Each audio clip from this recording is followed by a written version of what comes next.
I'm Gabin Kongolo, and I'm a finalist for the Actor to Watch 2025 KLAT Awards.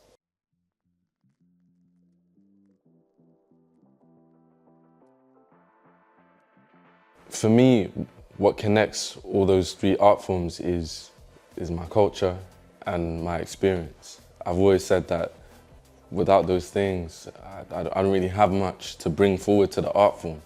And I'm inspired by so many different artists that have done similar things, but no one can tell my story. So I'm here to bring those things to the forefront, whether that's through poetry or whether that's through acting or through film.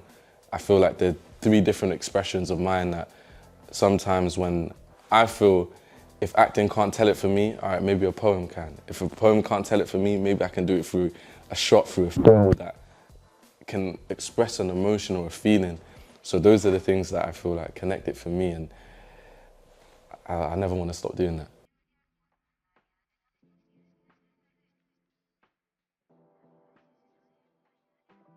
Each role has allowed me to dive deeper into who I am, from playing, a cancer patient or closeted men who are from the Caribbean and a soldier.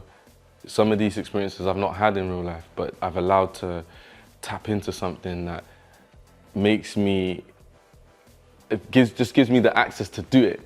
And I feel like those experiences allow me to be who I am. I learn about myself through those things. And there's one thing that we're told in acting is that even if you're playing a villain, someone has to love that villain. So I've always learned to love my characters and love them and nourish them and give them the care that you would with a baby.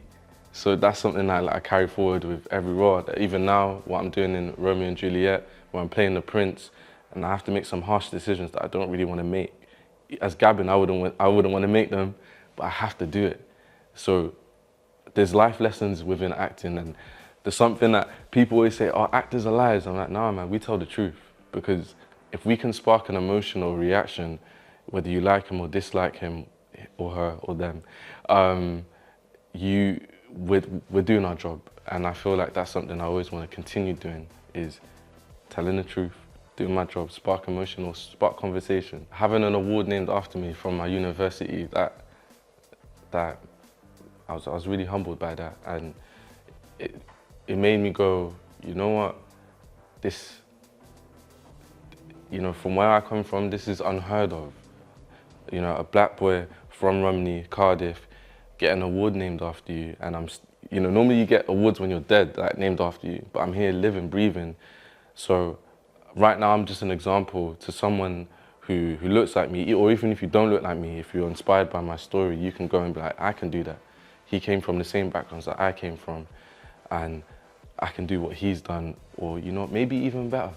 That's the legacy I want to leave. Is that I'm still going on my journey, and if you feel like you can go further, take it there. That's what it's all about. It's about passing it on, and I've always said it's bigger than me. I'm just merely a vessel right now. I'm here to do my part, and then someone else will do their part to continue making this thing bigger and bigger and bigger for what we're trying to achieve. So that's the legacy I'm trying to leave.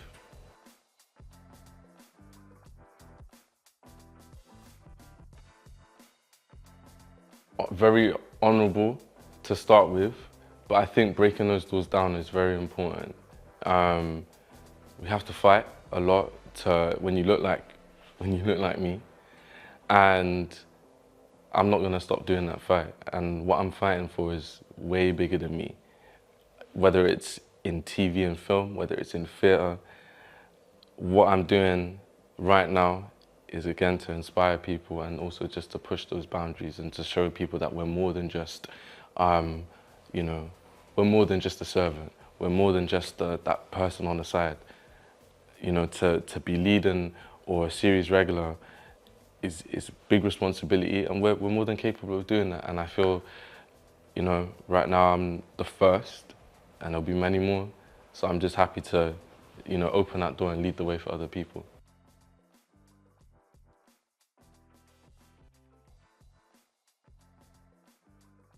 Hey, you know what? I was actually driving. I was driving back from London to Cardiff, and I see an email at like 3 a.m. and I was like, "What?" I was like, "Oh, but this, it means a lot." I love KLAT. I love everything KLAT is about and what it represents culturally, and what it's trying to push forward as in not only just in Wales but the UK culture.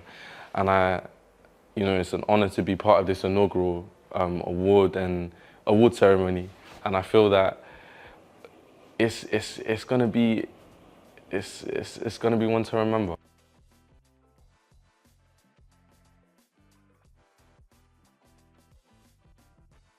Feels good, man. Yeah, it feels good. There's so many, like the other nominees are great, and you know, from this I've learned more about them and their stories, and it just shows it just goes to show that there's so much talent out there, and we all represent something. We all stand for something, and away from the actors, there's so many creatives, from like the writers, the business owners. It's all like a creative outlet, and big up everyone who's nominated. You know, you're all talented, you deserve this, and we're all gonna have a lit night on the 1st of November. But it's gonna be a great celebration, and I can't wait to see the effect it has, not only on the night, but what it's gonna ripple throughout the rest of, you know, the rest of time to tell.